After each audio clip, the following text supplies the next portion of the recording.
Hear Clinton Maroon live play-by-play this season on WHOW, the Big 1520 Daytime, 92.3 FM in DeWitt County and 106.5 in Bloomington Normal all the time. Plus, streamed at DeWittDailyNews.com on the WHOW mobile app and Amazon Alexa. Plus, tune in for a Best of Clinton Sports broadcast every Saturday morning at 10. All brought to you by Baum Chevy Buick, Clinton Athletic Boosters, Clinton Community YMCA, and Mid-State Eye.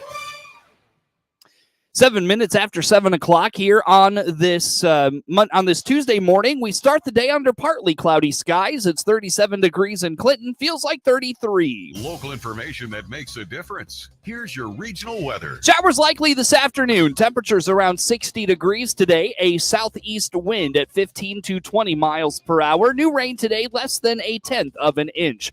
Showers, even a thunderstorm tonight. Temperatures in the mid-40s. A south-southeast wind shifts from the west after midnight at 15 to 25 miles per hour. New rain tonight between 1/2 and 3/4 of an inch. Showers early with a gradual clearing on Wednesday. Temperatures around 60 degrees. A west-southwest wind at 20 to 30 miles per hour. Early rain Wednesday, less than 1/10 of an inch. Partly cloudy on Wednesday night. Temperatures in the upper 30s. A west wind at 15 to 25 miles per hour. A 50% chance of showers in the afternoon on Thursday. Partly sunny otherwise and breezy. Highs in the upper 40s. West winds at 15 to 25 miles an hour. Wind gusts of 30 miles per hour. Friday, early showers, otherwise cloudy. Temperatures in the lower 40s. Across central Illinois, as we roll through this Tuesday morning, cloudy skies. Right now, 38 in Bloomington, 35 in Hayworth, 34 in Leroy, 37 in Farmer City, 37 in Champaign, 36 in Monticello, 39 in Decatur, 38 in Mount Pulaski, 38 in Lincoln, 40 degrees in Springfield, and 38 degrees in Peoria. 37 degrees, partly cloudy in Clinton, feels like 33 outside. East winds are calm, 100% humidity with 10 miles of visibility on this Tuesday. Weather anytime is at DeWittDailyNews.com. From regional radio, DeWittDailyNews.com and the WHOW app. This is local information making a difference. Top of the morning. Thanks for being with us. Coverage of news today is brought to you by Baum Chevrolet Buick in Clinton, your Silverado headquarters, and the WHOW Morning Show streams to Facebook and YouTube. It's brought to you by Peterson Insurance, your Pekin Insurance agent in Clinton.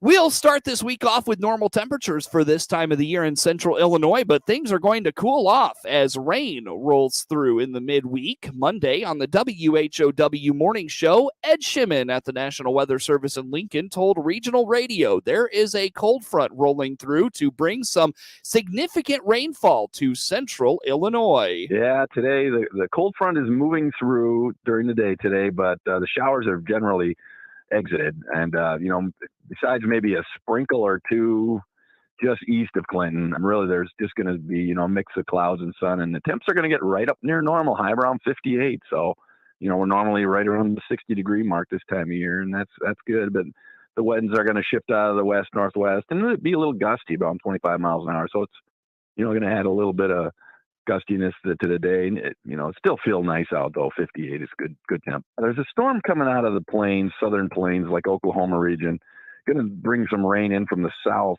later tonight into Tuesday. And then if that's not enough, there's one coming out of the upper plains in the Dakotas, and that's going to bring a cold front through Tuesday night, and that's going to trigger a few thunderstorms. So we could see some heavier rain, maybe about an inch that night, Tuesday night into Wednesday. So we'll have to be ready for that. We are not expecting severe weather in our area, though. So, just hear some rumble of thunder potentially during that Tuesday night time frame. We do clear out for just a brief period, Wednesday afternoon into the evening, and then more rain comes in Thursday night, maybe even into Friday with a few snowflakes, I hate to say it, on Friday morning could be falling in that morning low of 34 degrees Friday morning. That's our cool down. Thursday night, Friday into Saturday night. Lows below freezing or right just barely below freezing, but still cold. as we head into the weekend. But dry this weekend. March was extremely wet, and while it started out looking like it might be a great weather month, Shimon says we saw some very cold days that created another roller coaster for weather throughout March. March did start out great. We had upper 60s, lower 70s for highs. It was nice, not a lot of rain. And then we got hammered with snow. The 10th and the 11th, we had 4+ inches of snow, and we're like, wait a minute. But then the rest of the month, we did warm up and cool down, oscillating in a typical March, but then we ended it pretty wet. Mm-hmm. We got a total of 4.6 inches of rain in March, which is double what you normally get in March for water. So, we're starting out April a little cool, trending up toward normal here, but definitely this first full week is going to be wet and then eventually cooler than normal. So, we deserve some spring, and I think it's going to come.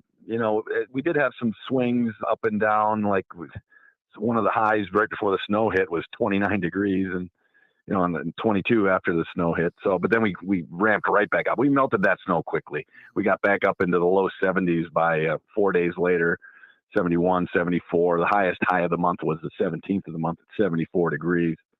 So that's decent. That's 15 degrees above normal, almost there, almost 20 degrees above normal with that. So we cooled down below normal just briefly in that start of the last week, 45 for a high, and then we stayed below normal. Yeah, the end of the month was generally cold, 40, 42, 43 on the 26, 27, 28. The low 40s for highs is definitely well below where we should be. Even the last day of the month, 39 for a high. So, March kind of gave us a taste of the colder side of spring, definitely. Shimon indicates we should start to see more normal temperatures for this time of the year once we get past this week, as a strong signal is showing above normal temperatures and precipitation for the month. The weekend is going to start out chilly, and actually Saturday night, too, is going to be cold, right around freezing. Sunday rebounds quickly. We gained 30 degrees there up to a high of 63, and that's going to set a little bit of a trend, I think, into that following week where we're trending above normal. When we're looking at the 8 to 14 day outlook, we're solidly above normal in central Illinois for temperatures, at least the signal out of the Climate Prediction Center. So, expect at least a good portion of the week to be at or above normal in temperature wise, but there is still more above normal precip in there. So they're probably going to have a couple of storms in there. When you see above normal temps and above normal precip in April, usually means some thunderstorms. So, we're probably going to have at least 1 or 2 days in there with some rainfall next week as well. So we'll have to just be ready for that. In years past, we've seen snow on Easter Sunday. Shimon says don't jump the gun on putting that shovel away just yet, although he's not seeing any trends to suggest needing it in April. We do have a normal amount of snow, and actually the month of April, monthly normal is 0. So, okay. I thought there was 1/10 of an inch of normal snow in April, but I'm looking at the climate at normal here, and it's 0. So we normally don't see any snow in April on an average year. Mother Nature is never average. Probably going to have seen the warmer than normal trend for the rest of the month after this week. If we don't see any snow with that Friday morning little flakes, I think the general trend is that we're going to not see a snow that's going to accumulate really on the ground, and if flakes fly through the air this time of year, you may see that one more time this month, but otherwise, in general, even if it does accumulate an inch, it'll melt within hours, if not, as it falls. So, generally not going to see a whole lot of snow in April. It is definitely unusual. It can occur, so don't throw the shovel out the window yet. But, the trends are with an above normal temperature profile coming at us for the rest of the month. I think we'll be on the better side of that chance. As we head into May and June, the precipitation trend is dropping off to more normal, but above normal temperature signals remain strong through the summer. It's budget time in Lincoln, and its mayor says a major street project could be the next big domino to fall for plans in the community. For many years, the city of Lincoln has seen 5th Street on the community's west side as a spot for major improvements. Mayor Tracy Welch says it's always about being prudent with the tax dollars that supply them with the funds to operate. Well, I don't have the numbers in front of me, but it's a $20+ million budget that we have to operate every year. We have to be very, very, picky where we spend our money, because as you know, with government and municipalities, our money comes from things like property taxes, sales taxes, the unfortunate, depending on who you talk to, video gaming tax. It's just, it's a number of sources. We also have things like tickets when police officers write tickets, code violations, grants that we receive. So there's a number of sources that make up at least the income of our budget. And, you know, we have a healthy budget. We have had that for several years now. And the reason why is because we don't spend beyond our means when we don't have to. Things that we do have to buy and spend money on, we come up with creative ways to do that won't break the bank per se. As the city looks forward to getting 5th Street renovated and providing a better route for travel on that side of the community, Mayor Welch says they're starting to make a lot of progress in that effort and foresees it becoming a hot topic very soon. That's the thing about the budget is we have the ability to sit back and kind of forecast how things are going to be. But just like with everyday life, things come up at the city that we didn't expect. So we do try to plan a little bit for that. But one of the things that I think is going to come up on our radar within the next year that we're going to have to financially plan for is 5th Street Road. So you and I have talked about that, I believe, multiple times, and we are very close to the end of parcel acquisition. So once we have all of those pieces of land, then we got to figure out how to break ground, and that costs money. That'll be, last estimate, I think it was over $2 million before COVID. So again, that's something that we're going to have to plan for and figure out how to fund our matching portion of that project. Well, I'm being optimistic. We've now made contact with all the people that we were having some challenges with, and things are moving. I hope to have that parcel stuff wrapped up in the next couple of years or months. And then, you know, from a planning perspective, well, the treasurer will have a task on his hands where they'll have to explore some financing options, whether that be GO bonds, whether we can do that over the course of a number of years. I mean, we try to explore every avenue before we make a decision. Mayor Welch also points to adjustments in how the city of Lincoln has handled purchases like police vehicles. He explains they used to run those vehicles until they couldn't anymore, but have found that to be more expensive than just replacing vehicles after a certain amount of time. It used to be the process up until, you know, several years ago was that we would just buy a vehicle and then we would ride it to death. And what we learned was that taking that approach really nickels and dimes us to death in maintenance once those vehicles get up in mileage. But, you know, it's not just that, it's hours, because those vehicles sit idle too, quite a bit. And so we were approached by our police department chief at the time and deputy chief, and they said, hey, look, if we can go through a lease program and cycle those through every few years, over the course of several years, we'll rebuild our fleet and we'll have newer vehicles that in most cases won't be any older than 3 years. And so we've started that process. We're getting towards, I'd say halfway toward the middle of it, but this year we had to switch models. We've been going with Dodges, and I think we're going to have to go with Fords this year simply because of COVID and the back order of vehicles, you know, the demand of what's out there. We do have nice vehicles, but they're lease vehicles, and the idea is to save us money. Mayor Welch explains the city administrator sits down with all department heads and hashes out budgets for each department, and the $20+ million city budget then gets brought to the council for approval.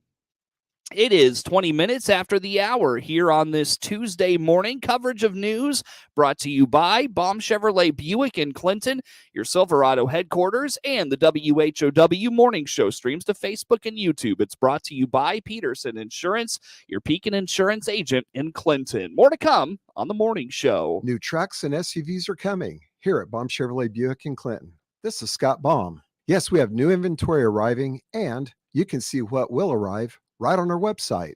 Just click on the pre-order and reserve tab. From there, you will find vehicles in transit and vehicles in production. Or just call our sales staff and we'll help. Find Silverados, Equinoxes, Blazers, including Tahoes and Suburbans, as well as our complete Buick line of SUVs. BaumChevyBuick.com. right from the start. 21 minutes after the hour this morning. Again, I'm Seth Lawrence with you folks today with this expanded local newscast.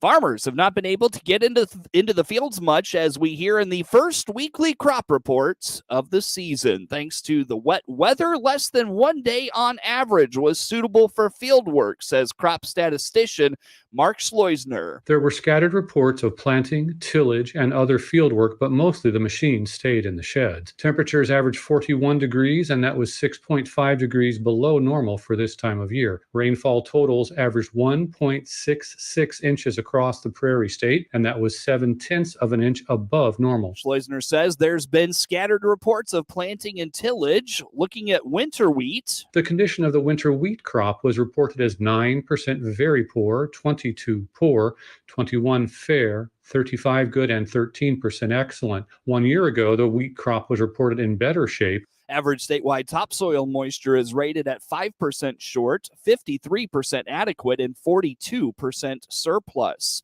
This is the final week of the spring legislative session with some big issues still on the table. The top priority is to craft a state budget for the new fiscal year, which begins July 1st. Additionally, there are calls for something to be done about the increase in violent crime and relief for families struggling with inflation.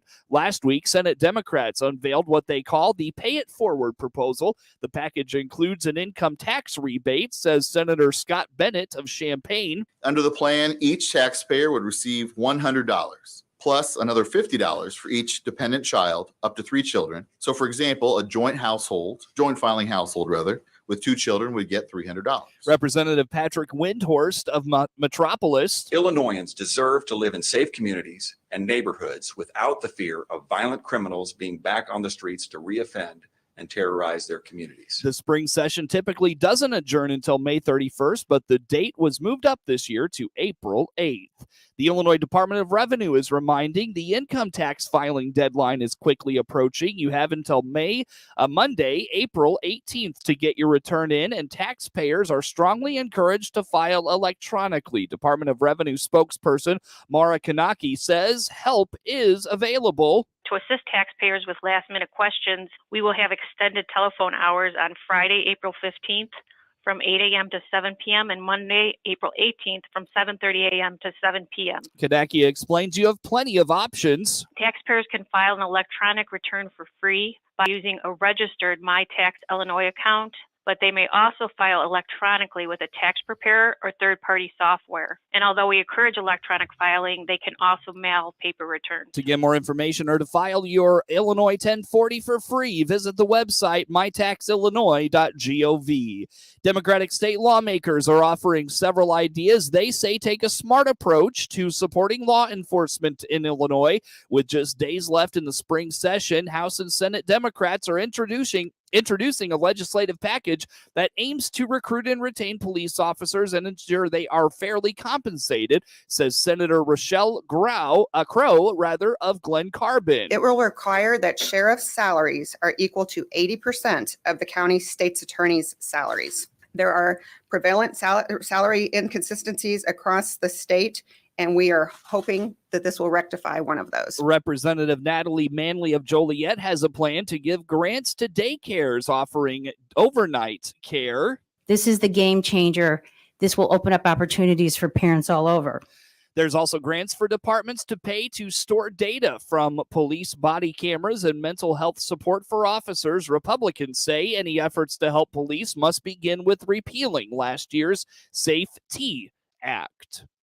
Illinois lawmakers are working on a bill to ensure families can visit loved ones in a nursing home during a pandemic. At the height of the COVID outbreak, many people were frustrated they couldn't go see their relatives in a nursing home, sometimes unable to say their last goodbyes. That happened to Geneva Representative Dan Augusti's family.